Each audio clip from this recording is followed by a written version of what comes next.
Good evening, fellow South Africans and citizens of the world.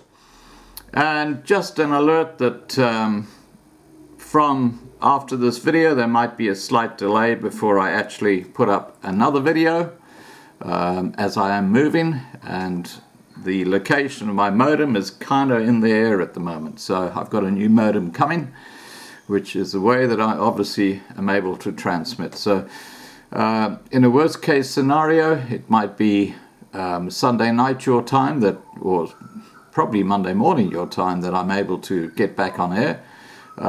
Best case scenario, hopefully this time tomorrow I will be back online. So just letting you know, so there's no where is loving life, he's hanging around, he's just moving house. Okay, now what are we talking about here? We're talking about the disgusting state of the health system in South Africa. Here the ANC government, who are completely, they're clueless. Let's face it, they are completely clueless from the president down. I demonstrated that with the video about Eskom, where the president made certain promises and certain things he was going to do 5 years ago with Eskom, and he never did them. Clueless. So, what is this genius of an ANC government doing and their cadres in municipalities? Well, in Limpopo, they're going to fine nearly 150 health workers who go and help communities because they're out of cash. Guess where the cash has gone? To the BEE. Black economic empowerment. To the black privilege guys who are connected to the ANC, who set up these little companies that act as go-betweens between suppliers and charge exorbitant rates, which are very happily paid by their mates at the municipality, and that's where the backhanders come in. Okay, I think we understand what we're talking about here. Now, let's get back to the situation with the health system. It's quite clearly going, South Africa's quite clearly going back to the dark ages. It's going back to, you know how the ANC and the EFF blame everything on Jan van Riebeeck and apartheid, and how wonderful South Africa would have been if they had never arrived, if Jan van Riebeeck and his mates had never come in and civilized South Africa. Well, the proof is in the pudding. And if you cut open the cake of South Africa today, you see a rotting carcass. That's what you see, a rotting carcass. And talking about a rotting carcass, here's an example of what's going on in public hospitals right now in South Africa. And no, I'm not joking. I will actually put a link to this report below this video so you can go and check it out for yourself. The DA said on Thursday that it was horrified. The DA is a Democratic Alliance, a political party in South Africa. The DA said on Thursday that it was horrified by a report that amputated limbs and dead bodies were found regularly at the laundry of Charlotte Maxeke Hospital in Johannesburg. That's an academic hospital. On Wednesday, IOL reported that a woman who worked in the laundry section of the hospital said she frequently dealt with an array of horror finds, among them linen, from amputated bodies, limbs to babies, dead and alive. Can you believe that? A little baby with an arm amputated, still alive. This is a hospital. An academic hospital in Johannesburg. It's shocking. According to the report, the laundry is gathered from various wards and sent down a metal chute where it lands on the floor to be sorted. The sheets are often blood-soaked, covered in feces, and contain placentas and blood clots. The dead babies are found at the bottom of the chute, often wrapped in soiled linen. DA Health spokesperson Jack Bloom said in a statement, "Workers at the laundry have complained for a long time about the stress of finding fetuses and body parts in the linen. which is taken from wards and sent down a chute to the laundry.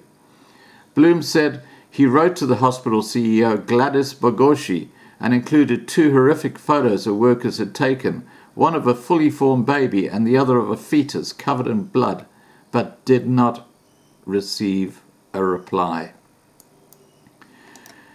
He said, this is Bloom, the hospital management has inexcusably failed to act by tightening controls to ensure that medical waste is safely disposed of.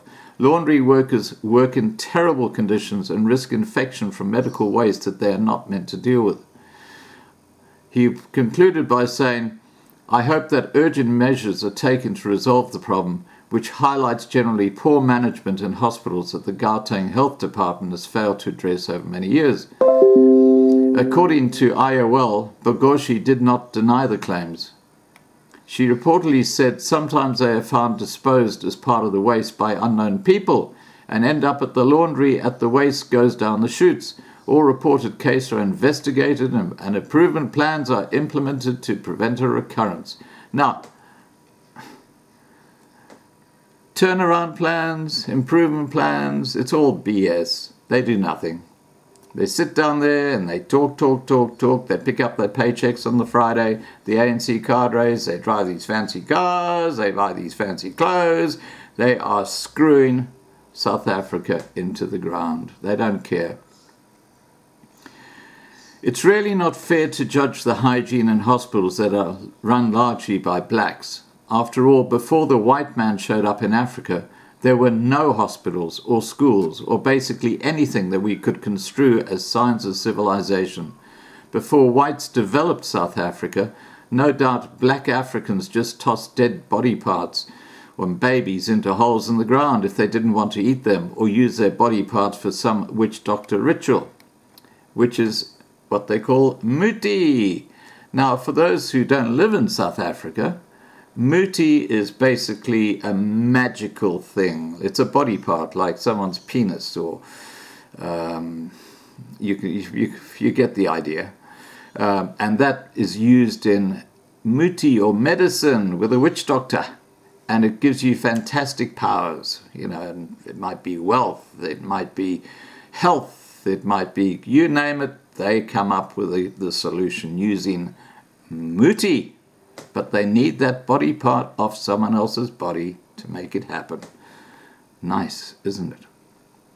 Anyway, once the civilizing influence of the whites is eradicated by the blacks, who believe that all South Africa is rightfully theirs, dead babies and severed limbs will become common sights in the streets because there won't be any hospitals left to run into the ground. And if blacks have become squeamish about finding random body parts around now, just wait until blacks get their wish and all the evil and racist whites leave them to their own devices. And that's basically what it's all about.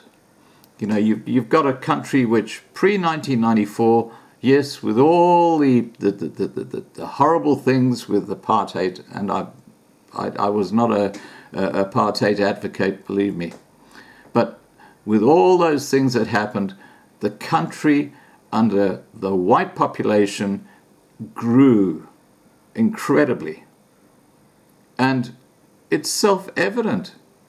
You don't have to be a friggin' genius to look at what's happened since 1994 under a democratic black ANC government, where the only people who've scored handsomely, and I mean there are many billionaires and millionaires who just came out of the woodwork from nothing because of their connections.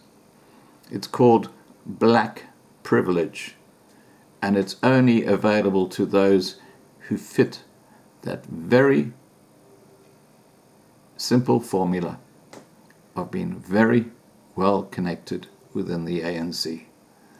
Now, if that's democracy, you can keep it. All right, guys, here comes that short little video talking about Limpopo firing about 150 health workers. There's such a shortage of health workers anyway, but this is the genius of the ANC government. All right, please remember to subscribe to be kept informed. Ring the bell for the updates. Please like this video. Please share this video and stay safe. And as I said, I might not see you for a day or two. Hopefully I'll see you tomorrow, but don't panic if I'm not there tomorrow or the next day. I'm waiting for that modem because I can't transmit without that modem. All right, guys, take care. Bye. Now, in other news, the Limpopo Health Department is cancelling the contracts of over 150 community service doctors. A further 450 nurses and other affiliate workers will also lose their jobs. The province is terminating the contracts due to financial pressure. Limpopo Health MEC Popi Ramatuba says it's also looking at other ways to free up money. It really doesn't make sense to let them go. That is why early this year, we did made a submission, like we will always do, to Treasury to say we've got 146 community service doctors. That's not only bursary holder. Of course, if we were to focus on the bursary holders, we probably will be able to absorb them. But if we can't do that, because why should you divide these doctors? They are all your children. They are all South Africans. They all need employment. So we did made that submission. But Treasury says to us, you don't have money to can pay, because I'm saying to you, it's impossible for us to appoint without the approval from Treasury. So the question is, what are we currently doing to be able to do? We, as a department internally, we are looking at other ways on how can we free money, looking at our own self, so that when we go to Treasury, we should be able to say these are certain areas where we can. We're saying there are certain policies which were developed in this department. Today they might need to be reviewed. For instance, a policy on committed overtime, to say doctors in the past would be 4 in a hospital. Today they are 30 in a hospital. So do we still need to pay them that amount of group 3, which is, we are spending on overtime around 740 million. So why don't we, with our social partner, look into the matter of, we know those who are inside, because you know to trade between those who are inside, who are used to getting this particular salary, and those who are outside, to say, how do we then look at this particular category of doctors? Do we really need them to do that group 3 overtime, or they must do group 2?